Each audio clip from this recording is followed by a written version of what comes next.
অবৈধভাবে টিআরকেএস এর নাম দিয়ে বিএমএস অনুমোদিত টিআরকেএস এর কর্মীদের বিরুদ্ধে আগরতলা পশ্চিম থানায় গতকাল মামলা করেছিলেন। তারই পাল্টা আজ বিএমএস অনুমোদিত টিআরকেএস অবৈধ টিআরকেএস এর বিরুদ্ধে পাল্টা মামলা করেন এবং ডেপুটেশন প্রদান করেন। Video report, Tripura news 8।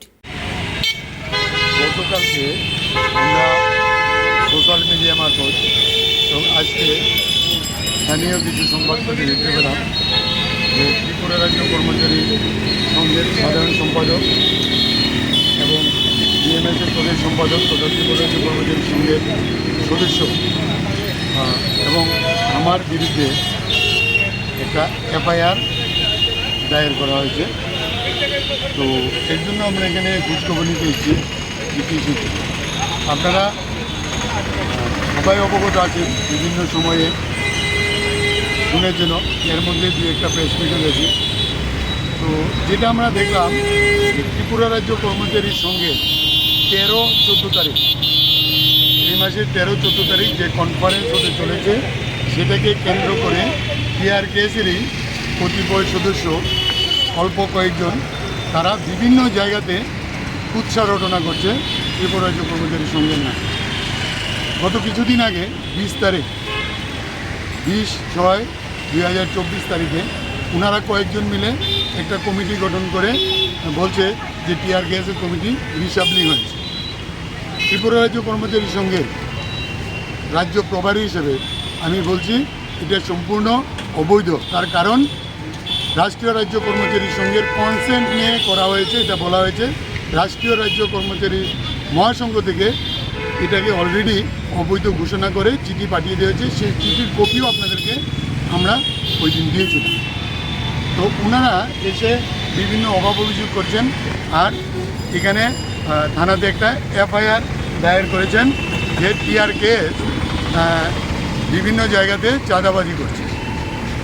তো আমি আপনাদের মাধ্যমে সারা ত্রিপুরা রাজ্যের কর্মচারী এবং সাধারণ মানুষের কাছে আমি আপিল রাখছি যে ওনাদের কথায় কোনো রকম বিভ্রান্ত হবেন না।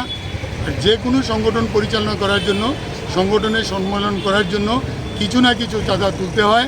আমাদের সদস্য যারা আছে এবং আমাদের শুভাকাঙ্ক্ষী যারা আছে তাদের কাছ থেকে সংগ্রহ করা হচ্ছে এবং কোথাও যদি এই ধরনের অপ্রীতিকর ঘটনা হয়ে থাকে তাহলে তার প্রমাণসহ দেওয়ার জন্য আমরা বলছি।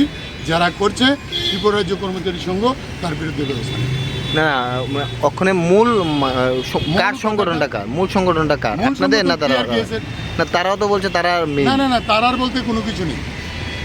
ত্রিপুরা রাজ্য কর্মচারী সংঘের সাধারণ সম্পাদক হচ্ছে অভিজিৎ বিশ্বাস, এই আপনাদের সামনে উপস্থিত আছে।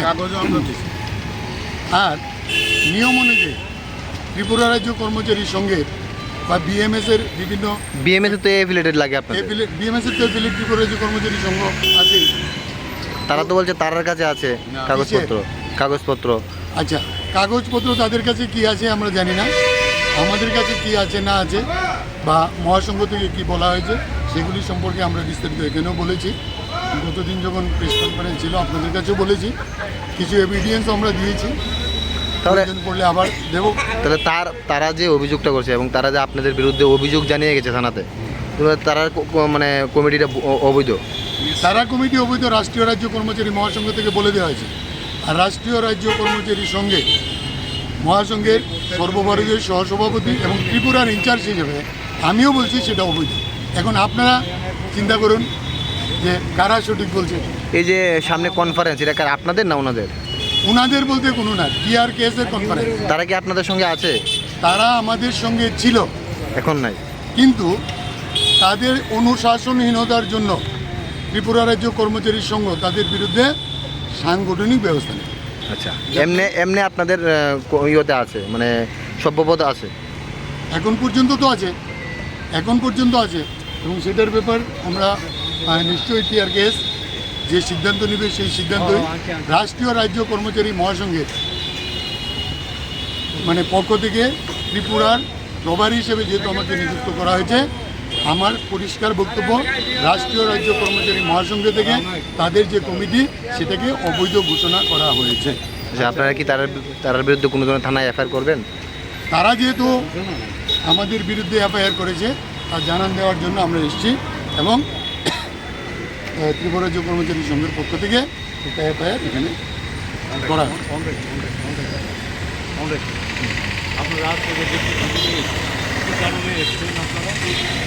এটা আমরা এসেছি এখানে গতকালকে সোশ্যাল মিডিয়া মারফত আজকে স্থানীয় সংবাদপত্রে আমরা দেখতে পেয়েছি যে আমাদের অভিজিৎ বিশ্বাস সাধারণ সম্পাদক ত্রিপুরা রাজ্য কর্মচারী সংঘ এবং আমি শঙ্কর দেব এবং সুজিত দেবনাথ এর বিরুদ্ধে ওনার একটা এফআইআর করেছেন যে টিআরকেএসের পক্ষ থেকে চাঁদাবাজি করছে। এইটার জন্যই আমরা এখানে এসেছি খোঁজখবর নিতে এবং বিস্তারিত সেখানে আলাপ আলোচনা হয়েছে, সেটা ওসি সাহেবের সঙ্গে কথা হয়েছে এবং টিআরকেএসের পক্ষ থেকেও এখানে একটা এফআইআর। শঙ্করদেবকে নিয়ে একটা মানে ওই যে সংগঠন যারা আছে যারা কমপ্লেনটা করে প্রথম যে প্রেসমিটটা ওদের একটা বক্তব্য হচ্ছে শঙ্করদেবকে নাকি এদিকেও আছে এদিকেও আছে না। আমি ত্রিপুরা রাজ্য কর্মচারী সংঘের সঙ্গে আছি আর মহাসংঘের দায়িত্বপ্রাপ্ত কার্যকর্তা হিসেবে একদম পরিষ্কার স্ট্যান্ড, টিআরকেএস একটাই সংগঠন এবং টিআরকেএসের পক্ষ বলতে টিআরকেএসের সঙ্গেই আমরা আছি, যেটা পুলিশ হেডকোয়ার্টারের অপোজিট সাইডে যে অফিসটা রয়েছে।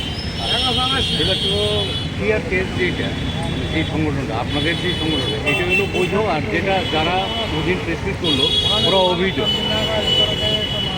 ওরা যে কমিটিটা করেছে সেটাকে অবৈধ ঘোষণা করা হয়েছে রাষ্ট্রীয় রাজ্য কর্মচারী মহাসংঘের পক্ষ থেকে, সেটার কাগজের কপি আমরা দিয়ে দিয়েছি। কপিটা আপনি ভিডিওতে দেখেন।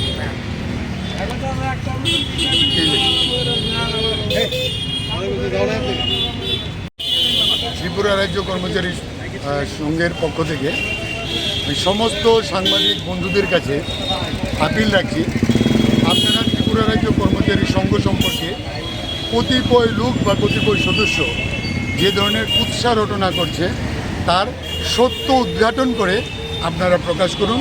ত্রিপুরা রাজ্য কর্মচারী সংঘ ভারতীয় মজদুর সংঘের আদর্শে বিশ্বাসী একটা সুশৃঙ্খল সংগঠন। এখানে অনুশাসনহীনতা কোনো অবস্থাতেই মানা যাবে না। যারা এই ধরনের আচরণ করছে তাদের বিরুদ্ধে সংগঠন অবশ্যই ব্যবস্থা নেবে, সে বিশ্বাস আপনারা রাখতে পারেন। আর আপনাদের কাছে আমার অনুরোধ, আপনারা যেটা সত্য সেটাই। নমস্কার। আসার জন্য